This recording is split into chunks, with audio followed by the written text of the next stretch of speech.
Bora falar de futebol? O Palmeiras venceu o Atlético Goianiense e, com a combinação de resultado do empate do Botafogo contra o Vitória no Rio de Janeiro, se tornou o novo líder do Campeonato Brasileiro. É bom destacar, é a primeira vez que o Palmeiras assume a liderança nesse Campeonato Brasileiro, logo depois da 35ª rodada, na reta final e diante do Lanterna. E num jogo bastante questionável, mas muita gente vai dizer, e com razão, nesse momento da competição o que importa são os 3 pontos. O próprio Abel já chegou a falar disso, e não exatamente a performance. Mas é claro que a gente vai mergulhar nesse jogo, nessa vitória do Palmeiras por 1-0, para tentar entender, de fato, o que foi essa vitória por 1-0 do Palmeiras sobre a equipe do Atlético Goianiense. Vitória que vale ao Palmeiras a vantagem na próxima rodada de jogar em casa e pelo empate no confronto direto com o Botafogo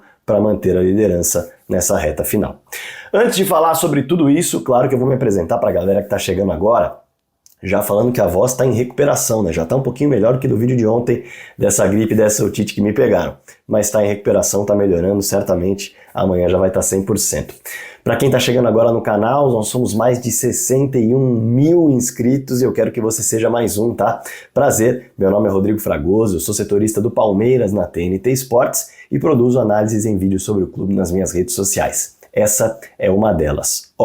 Clica no botão inscrever-se, me dá essa moral, já clica no sininho que está do lado para ativar as notificações e receber sempre que pintar vídeo novo. E tem todo dia por aqui, além da live nas sextas-feiras. Além disso, clica no botão do like, o joinha e do hype, são 2 botões que mostram para o YouTube que o trabalho é bom e ele manda para mais gente. Evidente que eu espero um comentário seu aqui embaixo com elogio, crítica, algo a comentar, algo a discordar, algo a agregar, fique super à vontade, o espaço é todo seu, debata com a galera aqui embaixo e se quiser ser membro do canal também vou ficar muito contente. Bora pro tema do vídeo? Veja só, um Palmeiras que entrou em campo contra o Atlético Goianiense com algumas mudanças em relação ao último confronto. E o Palmeiras não vinha de um bom jogo contra o Bahia. Muito importante a gente lembrar isso, tá? O Palmeiras venceu o Bahia por 2-1 de virada, na resiliência, na casca que esse time tem, na insistência que esse Palmeiras tem em mostrar que não vai abandonar a taça de modo algum. É muito difícil. O Palmeiras, se você não mata, se você não sufoca, é impossível praticamente você sair vivo, porque é uma equipe muito cascuda e que vem nos últimos anos realmente mostrando que é muito resiliente e acredita até o fim. Não à toa, venceu de virada o Bahia nos minutos finais e agora venceu o Lanterna Atlético Goianiense com um drama que nem merecia necessariamente viver. Aí a gente tem que falar um pouquinho das escolhas e das justificativas que aconteceram nesse confronto. Bom, o Palmeiras de Abel Ferreira entrou em campo com o Dudu sendo sacado do time titular, ele tinha voltado a ser titular na partida contra o Bahia porque o Estevão estava fora e o Felipe havia aparecido do outro lado. Dessa vez ele saca o Dudu, devolve o Felipe para o lado esquerdo, o Estevão aparece do lado direito do campo. E aí a gente observa também o Maurício saindo do time para o Richard Rios voltar ao lado direito, até para reeditar aquele Rios e Estevão, tendo muito sucesso para o Estevão conseguir ter um companheiro para finalizar ou para tabelar. E o Palmeiras tem também uma mudança na zaga, né? O Murilo, por conta de dores na coxa, ficou fora e o Vitor Reis jogou junto com o Gustavo Gomes. Dá para dizer que no primeiro tempo o Palmeiras não precisou se esforçar muito para ser perigoso e para abrir o placar. Palmeiras que nessa primeira etapa chegou a dar sopa pro azar, mas não tanto quanto deu no segundo tempo. Vale destacar que no 0-0, o Atlético Goianiense optou por se defender, e é muito natural. O Atlético Goianiense, por mais que precisasse do resultado para tentar escapar do rebaixamento, sabia que não dava para se expor e para jogar de peito aberto com aquele que disputa o título do campeonato. Portanto, num primeiro momento, o Palmeiras foi trabalhando bola para tentar achar espaços para finalizar. E quando via que não havia de fato um espaço para um passe de ruptura, infiltração com as linhas do Atlético mais baixas, finalizava de longe. Aos 6 minutos, o Palmeiras sai do lado esquerdo para o lado direito, para o Estevão ajeitar para o Rios bater, com perigo, ele bate e a bola passa raspando a trave. Aos 7 minutos, tem uma roubada de bola na saída do Atlético Goianiense, Palmeiras marcando pressão, e esse ponto é bem interessante de destacar, porque isso deixa de acontecer depois do gol. O Estevão acaba soltando para o Veiga bater de fora nas mãos do goleiro Ronaldo, mas ele bate bem. E aí, diante desse dragão fechado, o Palmeiras acha um erro, que era aquilo que ele mais queria. Porque diante de adversários que se fecham, é muito mais difícil você achar os espaços. Você vai precisar do drible, você vai precisar da tabela rápida, você vai precisar da troca de posições, tudo de maneira coordenada. Agora, se o adversário se empolga, sai, deixa espaço e você consegue aproveitar, de um modo geral, é letal. Principalmente se você tem alguém como o Estevão no time. Dito isso, aos 20 minutos, o Palmeiras conseguiu uma recuperação de bola, o Estevão disparou e achou o Veiga, que tá numa frieza fantástica, para finalizar com muita calma e colocar a bola no canto do goleiro, que ficou parado, só olhando, depois da belíssima jogada do Estevão, e aí o Palmeiras abriu o placar. A partir daí, vem a nota curiosa. O Palmeiras é mais time que o Atlético, o Palmeiras tem maior capacidade coletiva que o Atlético, o Palmeiras tem maior capacidade física que o Atlético, o Palmeiras tem maior capacidade mental do que o Atlético. Porém, o Palmeiras optou por jogar apenas no erro do Atlético, que é muito tranquilo de se fazer. É uma estratégia plausível, é uma estratégia que é válida, porém ela pode ser arriscada. E o que aconteceu? O Palmeiras abriu mão de pressionar na frente, o Palmeiras chamou o Atlético para o seu campo de defesa para tentar buscar as jogadas em velocidade com o Rony, as jogadas em velocidade com o Estevão, as jogadas em velocidade com o Felipe Anderson. O problema é que essas jogadas não saíram. O Palmeiras, ele tem, no máximo ali, permitindo ao Atlético trabalhar a bola lá no campo de ataque do Atlético, campo de defesa do Palmeiras. O Palmeiras tem aos 35 o Rony recebendo aberto pelo lado esquerdo e ele batendo, tentando surpreender o goleiro com a bola pegando na trave. E aos 36 o Rios recebendo, o Estevão cai para dentro como segundo atacante numa bela jogada e o Rocha aparece livre para o passe de ruptura do Rios, ele bate e o Ronaldo faz uma defesaça. Quer dizer, a partir daí, o Palmeiras não conseguiu mais encaixar contra-ataques no primeiro tempo. E no segundo tempo, praticamente não contra-atacou. E esse é o perigo. Uma coisa é você jogar no erro do seu adversário e conseguir fazer com que ele se preocupe, porque toda hora que ele deixa espaço nas costas, você recupera a bola e chega com perigo. O Palmeiras não chegou praticamente mais com perigo. No primeiro tempo, mais nenhuma vez. E ao longo desse primeiro tempo, até o apito final, nós vimos o Atlético Goianiense se aproximar da grande área, realizar cruzamentos, o Romão começou a cortar para dentro e finalizar, o Luiz Fernando chegou a pegar uma bola e finalizar cortando para dentro também. Só que a qualidade do Atlético realmente ela é praticamente nula.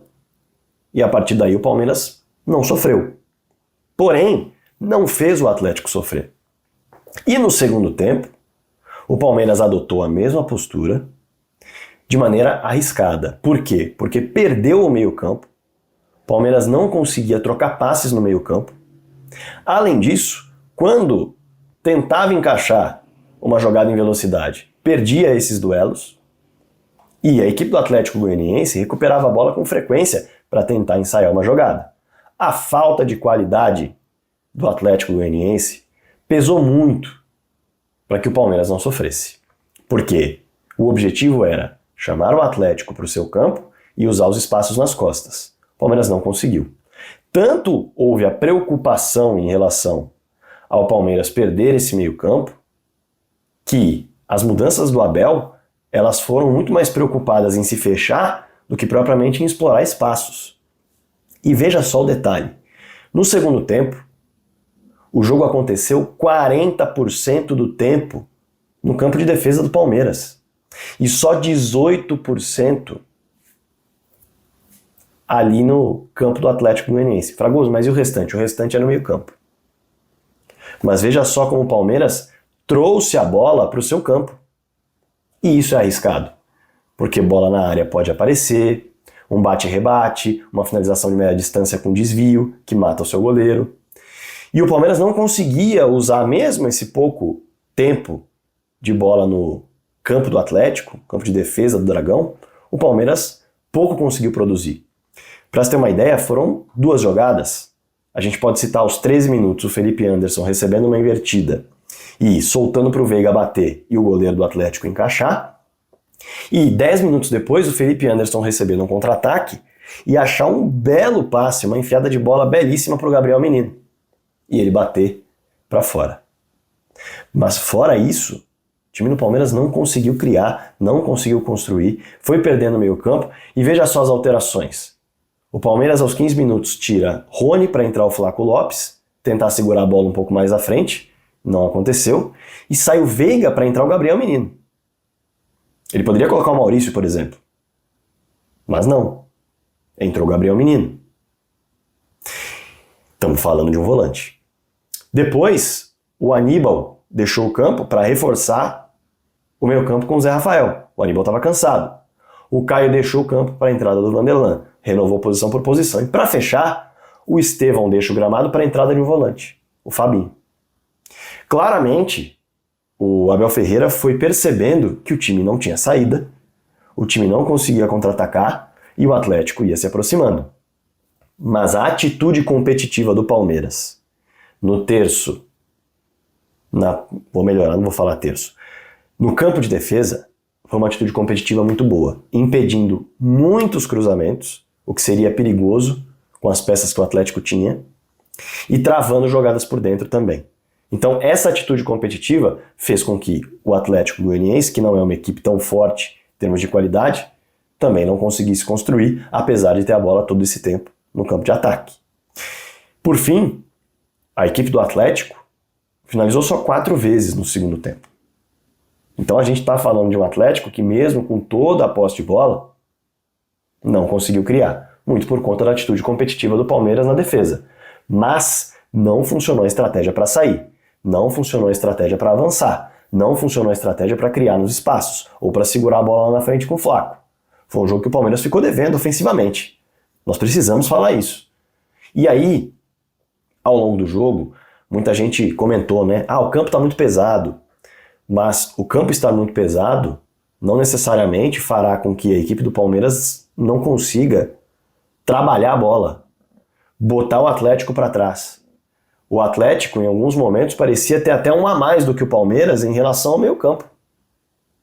O Palmeiras chegou a fazer uma linha de 5 ali, recuar e dar bicão para frente, sem nenhuma peça para receber essa bola, que seria o Flaco, que seria o Felipe em outro momento, enfim, receber essa bola, puxar o time para o campo de ataque e impedir que o Atlético Goianiense trabalhasse em velocidade e recuperasse essa bola. Então, a estratégia ofensiva não funcionou, mas a atitude competitiva defensiva compensou. Diante de um time que é fraco para criar, inegável. Mas sem atitude competitiva, qualquer time fraco consegue criar. E a atitude competitiva defensiva do Palmeiras foi muito forte. Ofensivamente, não à toa, o Palmeiras fez um golaço com o Rafael Veiga, mas ao todo no jogo foram só 10 finalizações com 3 na direção do gol. Vamos lembrar que contra o Bahia foram só 2 na direção do gol. Mas a eficácia está reinando nesses jogos em que o Palmeiras não está conseguindo ter performance. E, nessas horas, é muito bom a gente destacar o seguinte. Os times campeões brasileiros, eles não vencem apenas os jogos que eles jogam bem. Os times campeões brasileiros vencem também os jogos que eles jogam mal. E o Palmeiras venceu o Bahia jogando mal e venceu o Atlético Goianiense jogando mal. Então isso significa que o Palmeiras vai ser campeão? Não. O Botafogo, por exemplo, que vem num momento ruim de oscilação, empatando com o Vitória, venceu o Fluminense sem conseguir jogar bem. Com um gol ali na sorte do Felipe Melo entregar no último lance da partida, 1-0. Venceu o Red Bull Bragantino nos minutos finais também, 1-0 em Bragança Paulista. Gol aos 43 do segundo tempo. Então essas vitórias que às vezes elas vêm mais na base da resiliência, na base da transpiração, do que propriamente da performance e da inspiração, elas fazem parte da campanha de um time campeão. O Botafogo tem essas vitórias no currículo e o Palmeiras também tem essas vitórias no currículo. Os dois que estão brigando por essa taça do campeonato brasileiro. A ver qual será o destino final. O fato é que o técnico Abel Ferreira mencionou que o Palmeiras vive a pressão de ganhar sempre. E esse lado mental pesa para ter performance em jogos como esse confronto contra o Atlético em que o Palmeiras era favoritaço. Vou me permitir discordar do técnico Abel Ferreira, porque, como ele mesmo diz, o Palmeiras não joga sozinho. E o Atlético Goianiense não estava jogando leve, não estava jogando solto. O time do Atlético Goianiense entra em campo sabendo que poderia ser mais um Cuiabá, que tomou um 5-0, mais um Criciúma, que tomou um 5-0, mais um Juventude, que tomou um 5-3. Recentemente. Mais uma equipe goleada, amassada, massacrada, por um time que é muito melhor, mais bem treinado, com individualidades muito mais afloradas, com o craque do campeonato à disposição. Essa pressão, ela é ainda maior, de uma equipe sem confiança, que não consegue ganhar de ninguém, que toma muitos gols nos jogos, que praticamente não constrói. Tem que olhar para os dois, né? Então, quando o Abel fala que o time do Palmeiras sofreu de uma pressão que o do Atlético não sofreu, aí eu vou discordar. O time do Atlético mentalmente certamente entrou nesse jogo muito mais pesado do que o Palmeiras, que tinha pela frente o pior time do campeonato para vencer, com um amplo favoritismo por tudo o que tem à disposição, em termos de estrutura, jogadores, comissão técnica. Essa é a minha opinião, claro que você pode respeitosamente deixar a sua aí embaixo. Mas, como eu disse, nessa reta final, o Palmeiras vai acumulando pontos, vai mostrando que é um time de chegada e que tem sido assim nos últimos anos, enquanto o Botafogo derrapa, vai perdendo confiança e nós vamos ter um confronto direto espetacular pela frente na próxima rodada do Campeonato Brasileiro. Mas isso é assunto para um vídeo mais para frente. Agora, claro que eu quero o seu comentário sobre essa performance do Palmeiras, essa vitória 1-0 sobre o Dragão, fora de casa, lanterna do campeonato já rebaixado, uma vitória de transpiração, uma vitória em que ofensivamente o time não funcionou muito bem, mas acabou sendo eficaz e defensivamente a atitude competitiva compensou aquilo que não funcionou no ataque. E aí, quero a sua opinião, concorda comigo, discorda de mim? Fique super à vontade para comentar aí embaixo. Não se esqueça de se inscrever no canal, quero chegar nos 100 mil logo. Além disso, clica no like, no joinha, clica no hype, espalha o vídeo para todo mundo e bora falar de futebol.